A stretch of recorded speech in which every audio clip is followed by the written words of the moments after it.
ازيكم عاملين ايه؟ يا رب كلكم تكونوا بخير. بقالي كتير جدا ما نزلتش على القناة فيديوهات مدتها طويلة. كل الفيديوهات اللي بتنزل يوميا على القناة اللي هي الفيديوهات الشورتس اللي بتكون اقصى حاجة دقيقة. وبالمناسبة دي عايزة اسألكم كده واخد رأيكم، انتوا بالنسبة لكم الفيديوهات القصيرة اللي هي يعني اقصى حاجة فيها دقيقة دي افضل، ولا الفيديوهات اللي بتكون المدة بتاعتها طويلة وبنكون بنتكلم فيها كده باستفاضة والفيديو بيكون فيه تفاصيل كتير؟ بحب جدا ان انتوا تشاركوني رايكم كده في الكومنتات، علشان بحب جدا ان انا اخد برايكم. تاني حاجه بقى ان انا النهارده جايه لكم بفيديو ان شاء الله يكون مفيد جدا جدا، وان شاء الله يكون سريع على قد ما نقدر باذن الله. النهارده جايه اكلمكم على شويه منتجات كده تخص الميك اب. بس المختلف ان المنتجات دي كلها رخيصه وفي نفس الوقت كلها كويسه جدا. طبعا ده بناء على التجربه بتاعتي، لان يعني منتجات الميك اب بتكون كتير وفي منها منتجات غالية جدا جدا، وللأسف مش كل الستات وكل البنات بيكون عندها إمكانيات إن هي تجيب المنتجات الغالية، لأننا بنحتاج عدد منتجات كبير جدا، مش منتج ولا اتنين، يعني بنحتاج عدد كبير. فلو يعني هنضطر إن احنا نجيب منتج غالي مش هنقدر نجيب باقي المنتجات غالية. فالأفضل إن احنا ندور على منتجات تكون كويسة وفي نفس الوقت كده ايه حنينه في متناول الجميع. فتعالوا نبتدي اول حاجه بالمنتجات اللي هي الخاصه بالحواجب، ودي بقى يعني هي جودتها حلوه وكمان رخيصه وكمان سهله الاستخدام جدا. معايا منتجين، تعالوا نبتدي كده ايه باول واحد. انا من الناس اللي ملهاش في الميك اب قوي، بتحب الحاجات الاساسيه وبس. يعني حاجه للحواجب، ماسكارا، تنت، كونسيلر، الحاجات الاساسيه. المهم ان دي اول حاجة معانا النهاردة، ده اللي هو بتاع بتاع الحواجب اللي هي الماسكارا. انا بالنسبة لي ماسكارة الحواجب بتكون من الحاجات السهلة جدا، لان انا زي ما قلت لكم ماليش في الميك اب قوي. اولا لونها حلو قوي، طبعا في منها درجات بس انا مختارة اللون المناسب ليا. اهم حاجة فيها ان الثبات بتاعها خطير بجد، ثباتها حلو قوي واللون بتاعها بيكون واضح وصريح، وفي نفس الوقت بتكون سهلة الاستخدام علشان هي ماسكارا وسعرها رخيص.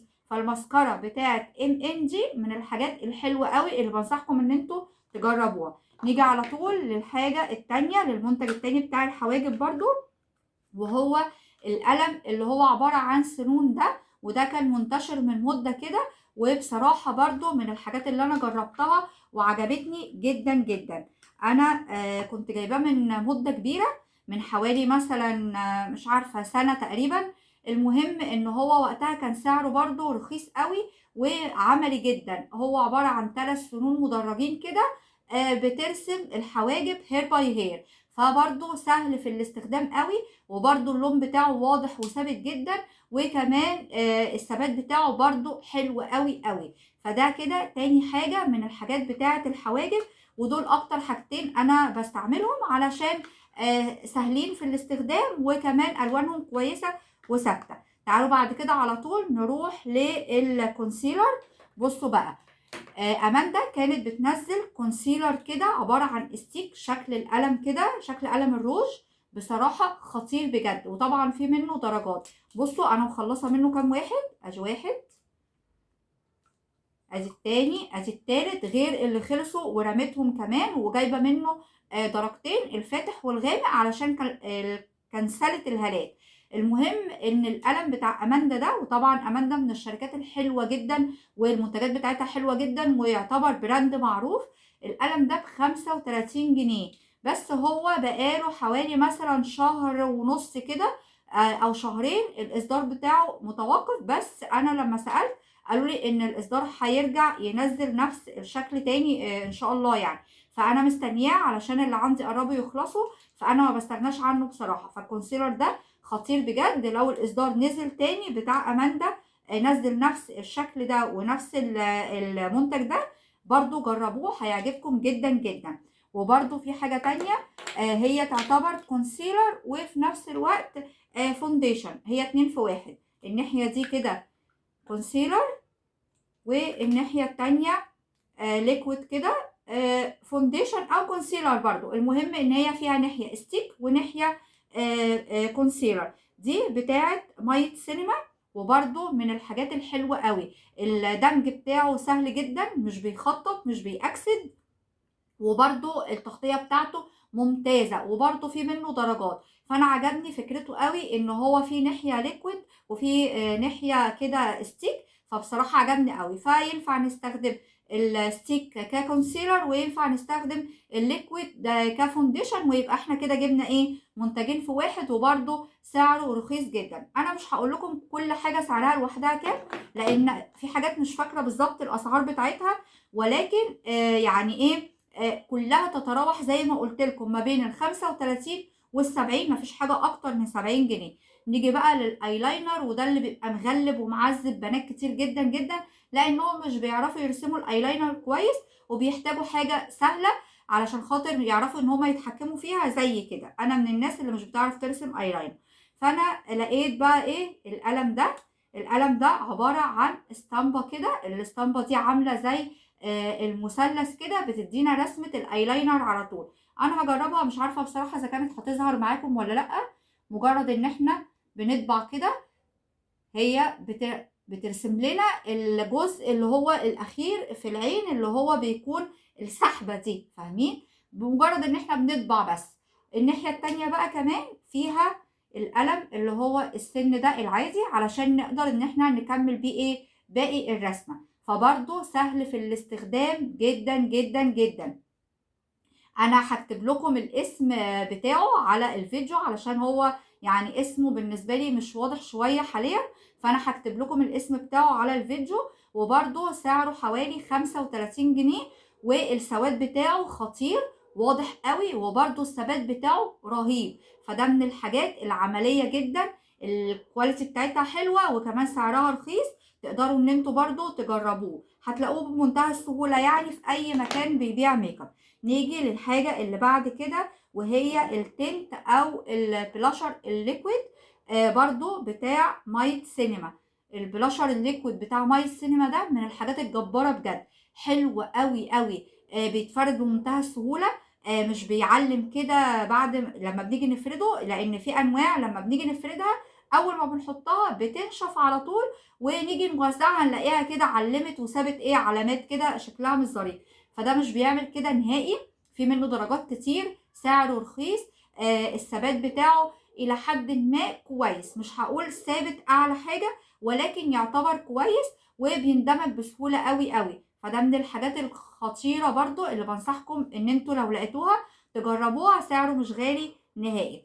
بالنسبة برضو للحاجات اللي هي تخص التنت او البلاشر، انا بحب عموما الحاجات الليكويد، سواء بلاشر ليكويد او تنت. مش بحب البودر قوي، فهتلاقوني ايه بكلمكم عن الحاجات اللي هي الليكويد او اللي هي التنت. في بقى التنت اللي هو بتاع كيكو ده، وطبعا ده كوبي مش اصلي، مكتوب عليه كيكو كده بس. حلو قوي برضو. بصوا هو انا جايبه منه درجتين، الدرجه الاولى دي اللي هي بتبقى بينك كده، هو شكله عامل زي ازازه المانيكير كده، سهل جدا في الاستخدام برضو في التوزيع.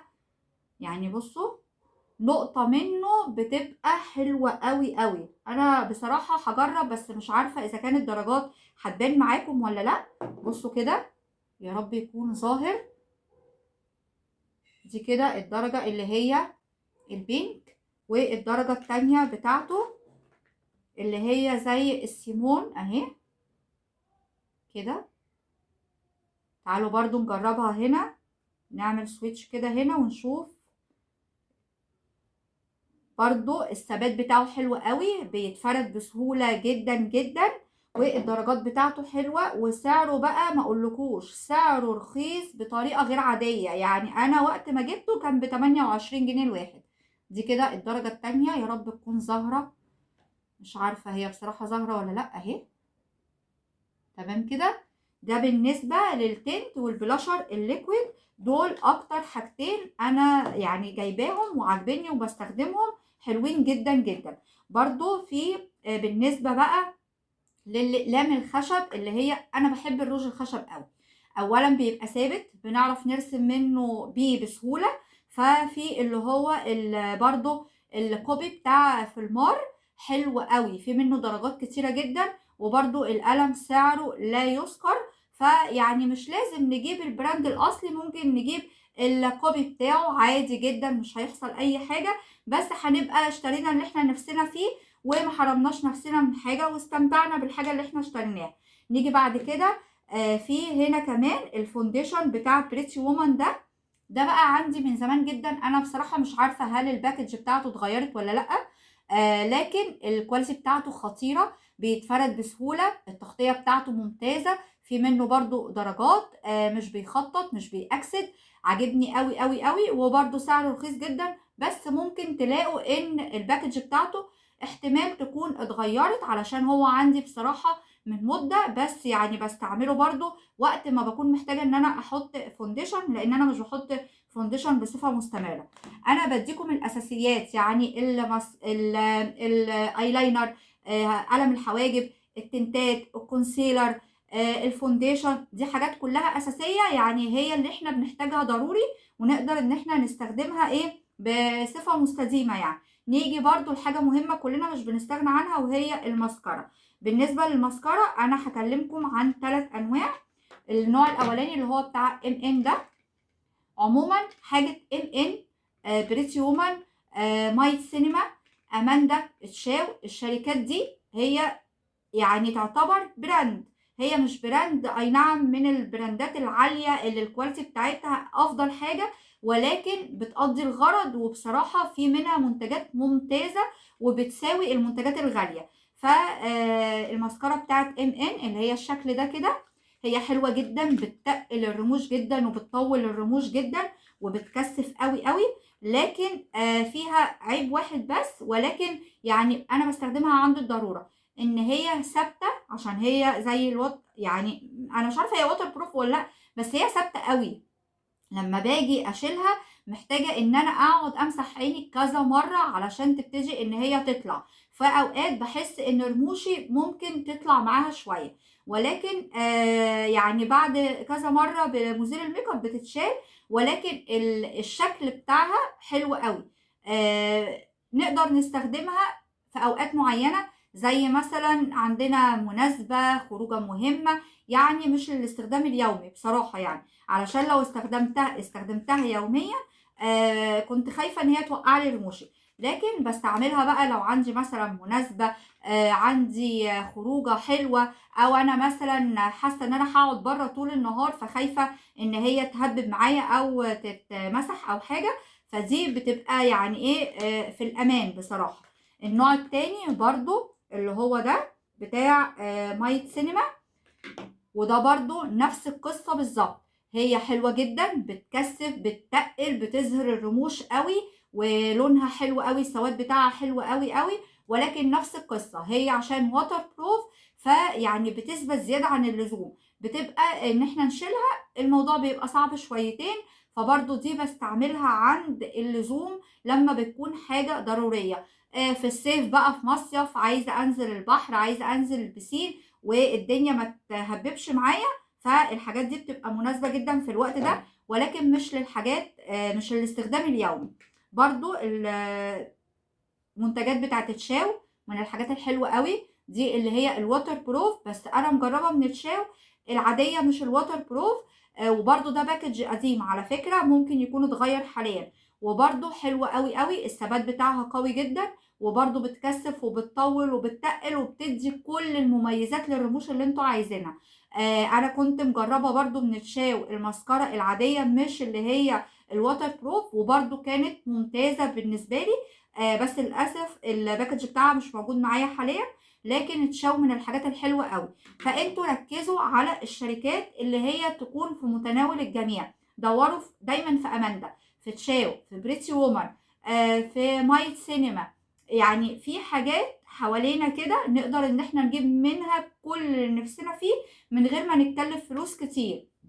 فنصيحة مني، مش لازم نجري ورا المنتجات الغالية علشان نبقى بنقلد كده وخلاص، لان بصراحة انا بيستفزني جدا ان اغلب الريفيوهات اللي بتنزل على اليوتيوب او على اي منصة تانية بتكون دايما عن منتجات اسعارها خيالية، وده ممكن يكون بيدي والله احباط لبنات وستات كتير جدا، ان انا لو ما جبتش المنتج ده يبقى انا كده مش هعرف اجيب، يبقى انا لو معيش تمن المنتج ده يبقى انا خلاص ما اشتريش. لا يا جماعه، ما فيش حاجه اسمها كده، كل واحد بيمشي على قد امكانياته. اهم حاجه ان احنا نجيب الحاجه اللي ناقصانا على قد امكانياتنا ونتبسط بيها وما يبقاش ناقصنا حاجه.